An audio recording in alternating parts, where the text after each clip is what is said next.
Olá, gente. Para quem não me conhece, meu nome é Lido e eu dou aula de astrologia. E hoje nós vamos para a segunda aula, para os nossos alunos que estão aqui presentes. Nós vamos falar sobre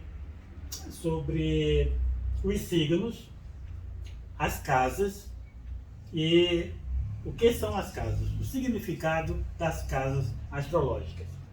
Vamos começar com a casa 1, que é a casa de Áries. A casa 1 é sempre o ascendente, como já falei para vocês. Assim como a casa oposta, que é a casa 7, é o descendente. A casa 10 é o meio do céu e a casa 4 é o fundo do céu. Aqui nós temos a cruz de todo o mapa. Todo o mapa é dessa maneira. O ascendente, ou a casa 1, é a identidade própria, é a aparência física e a personalidade do seu dono. Essa casa 1, nós comparamos as casas, são 12 casas, logicamente, nós comparamos a uma casa de verdade, uma casa que nós habitamos. Porém, melhor do que uma casa ainda, nós podemos colocar as casas como fosse um castelo medieval. A casa 1 desse castelo seria aquela porta do castelo, que ao mesmo tempo é porta e é uma ponte levadiça. É a entrada. Assim como a porta do castelo é a entrada do castelo, você nunca vai ver um castelo com porta de fundo. Você vai ver também aqui que na astrologia a casa 1 é a primeira casa, é a casa que o sujeito já nasce com esse ascendente, ele nasce nessa casa. É a casa, como eu falei, da identidade própria, aparência física, personalidade. A casa 2 é a casa dos recursos, do dinheiro, né? É a casa dos valores, das posses. A casa 2 é regida por Vênus, e Vênus também rege não só a beleza, como também o dinheiro. A casa 2 é a casa natural do signo de Touro. E como são valores na casa 2, nós imaginamos o quê? Nesse castelo, a sala do tesouro. É a sala onde ficam as coisas mais valiosas do castelo. Na casa 3, que é uma casa natural do signo de Gêmeos, que é regido por Mercúrio, essa casa 3 é a casa das reações corporais, do aprendizado e da comunicação. É esse motivo que faz que quando Mercúrio está retrógrado, as coisas de comunicação do mundo inteiro dão pane. Aconteceu recentemente um pane inteiro, foi aonde? Nas redes sociais, né? Porque, coincidência ou não, não existe coincidência em astrologia, Mercúrio estava retrógrado. Quando Mercúrio está retrógrado, até você se comunicar com alguém dá problema. Você fala uma coisa para alguém, alguém entende outra totalmente diferente. A casa 4 é a casa de Câncer, é o fundo do céu. Essa casa 4, ela é a casa do lar, da finalização, das emoções e da sensibilidade.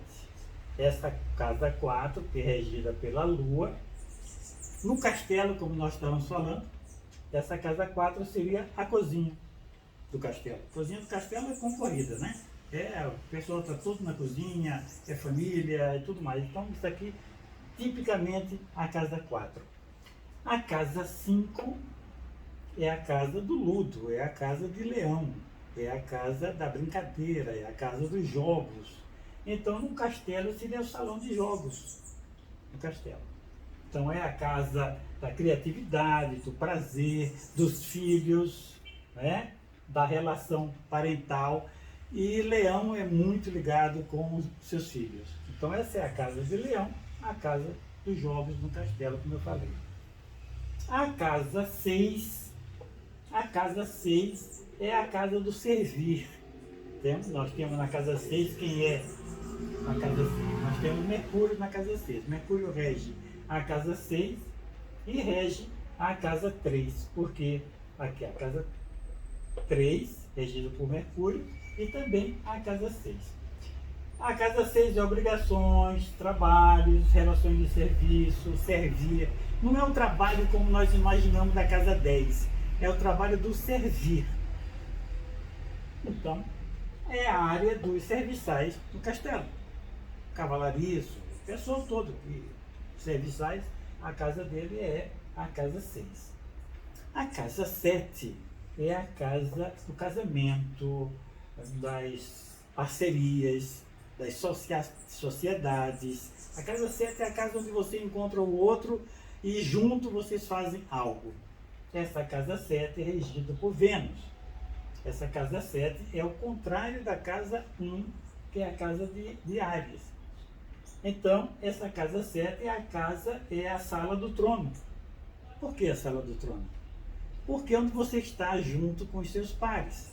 Logo, é a sala que está o rei, a rainha, a nobreza e os demais nobres, ou seja, seus pares, são todos na casa 7. Porque quando a gente, na casa 7, quando a gente procura alguém para se relacionar, seja essa relação afetuosa ou de trabalho, nós procuramos nossos pares. Depois aqui, quando não dá certo, a gente fala, mas meu sócio não prestava, meu sócio era isso. Mas foi aquilo que nós atraímos na hora que nós fizemos sociedade. A casa 8 é a casa dos segredos. Todo mundo fala, né? A casa de Escorpião, né? Fala em Escorpião, deixa eu falar uma coisinha para vocês. Ultimamente, meus alunos têm falado muito de Escorpião. Professor, mas Escorpião é um signo terrível. Não, gente, não existe signo terrível. Não existe signo bom e nem signo mau. Signo é apenas onde estava o seu sol na hora que você nasceu. Você realmente não é o seu signo, você realmente é o seu mapa. Isso é que é importante. Agora, acontece que essa casa 8, que é regida por Plutão e Marte, segredos, né? Sensibilidade, herança, transformações finais. E no castelo, qual é a qual é a parte do castelo da casa 8? A alcova. Sim, porque os filhos são feitos na casa 8 e nascem na casa 1. A casa 9 é a casa regida por Sagitário e é uma casa de atitudes, filosofia, orgulho, crenças, opiniões, educação. O sagitariano é muito correto, o pensamento dele. Portanto, ninguém melhor para representar um espaço em um castelo do que a capela e a escola, que tem sempre dentro, no pátio do castelo. Depois nós temos a casa 10. A casa 10 é a casa mais alta do mapa. É ali onde você...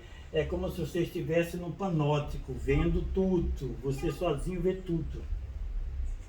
E o contrário também é interessante. As pessoas lá de baixo também veem você. É a casa do destino, preservação, segurança, carreira, posição. É a casa, né, do ego da pessoa. Então, onde a pessoa está, onde a pessoa na sua casa coloca os quadros na parede de sua formatura. Essa aqui seria, a torre mais alta do castelo.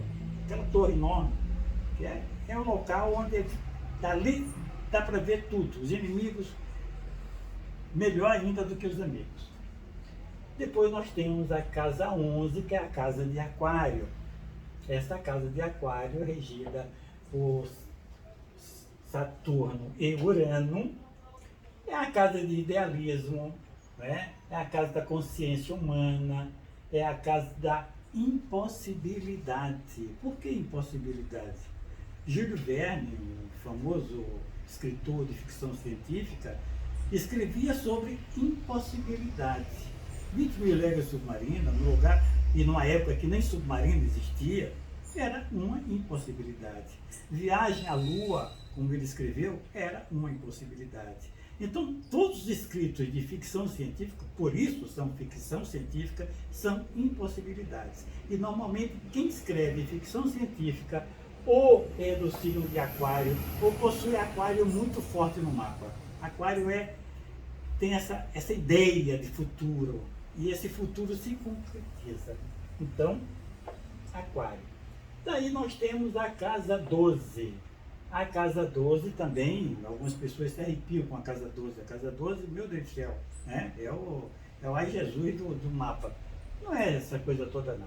A casa toda é a casa dos segredos, da essência, da realização, da memória da alma, da reencarnação. Na casa 12, a casa 12 é uma casa de sofrimento por ela própria. Porque a casa 12 é a casa das pessoas que estão confinadas em determinadas situações. Como as pessoas estão em escolas, escolas que as pessoas ficam lá o ano todo, a criança fica o ano todo, escola interna, casa 12, conventos, casa 12, quartéis, casa 12, lugares onde as pessoas ficam confinadas, hospitais, casa 12. Então, casa 12 é a casa onde tem as coisas, as pessoas em sofrimento e aprendendo coisas confinadas. Claro que no nosso castelo, a casa 12 seria a masmorra.